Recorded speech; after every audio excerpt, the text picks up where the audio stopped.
I wanted to give some people some first impressions from a first-time gun buyer of a handgun anyway about the Ruger Security 9, because it is an inexpensive firearm, and this one is, by the way, clear.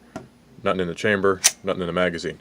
I'll get to the magazine in a minute, but it's an inexpensive firearm. I paid $330 for it, roughly.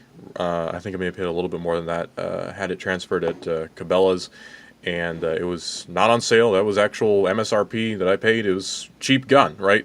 Cheap may be the wrong word to use, though. We'll get to that in a second. It's inexpensive, but I wouldn't call it cheap, because some of the features on this I've seen on Glock 19s. Note the trigger here. By the way, Security 9 logo looks very nice. Really cool job they did on the aesthetics and the grip and everything. I like everything about this, but I'm not a gun snob by any means. I would take a Jimenez if you handed it to me, but that's just me. So far as the feel of it, the shooting feel, it feels like a 9mm. I'm a first-time gun owner of a handgun, but I'm not a first-time shooter by any means. I've fired plenty of different handguns, mostly Glock 17, so that's the thing I'll compare it to the most. The feel is very good. I'll say that straight out. The feel is very good. It's a 9mm double-stack semi-automatic hammer-fired gun. It's going to feel, they all basically feel the same way so far as I'm concerned. They have their little quirks and their nuances, but this one feels like this one, and I think it feels pretty good. One thing that I want to point out, though, that some people may not like, that sort of struck me as sort of strange. Number one, this gun has already been cocked, so it is locked. The safety, a lot of people pointed this out, you got to struggle to put that safety on with one thumb.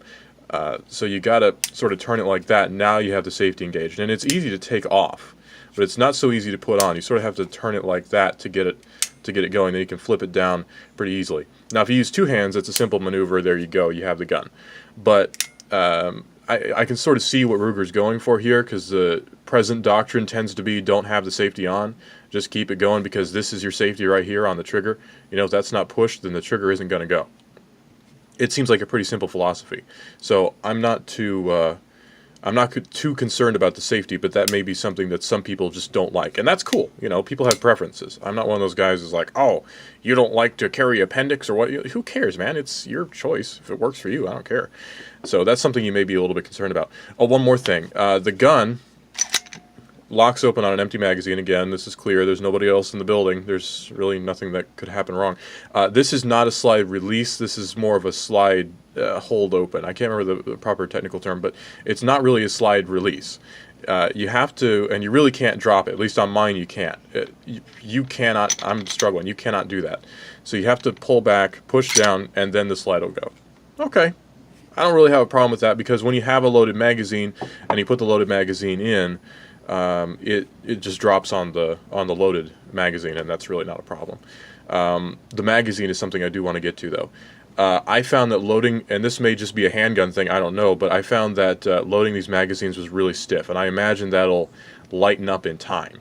I think that that's something that will just get lighter in time.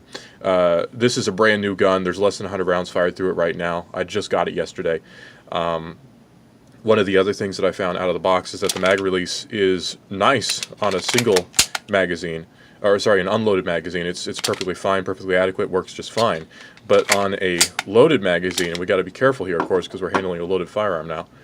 On a loaded magazine, once you have that mag in, it is a little bit stiffer to push that mag release. Now, sorry, I'm doing this with the camera, so I can't see as well. So how many times are you going to dump a magazine loaded with 15 rounds of ammunition? Probably not very often, but you know, in case you have to, that is a little bit stiffer. It's not a big deal, but it's a little bit stiffer.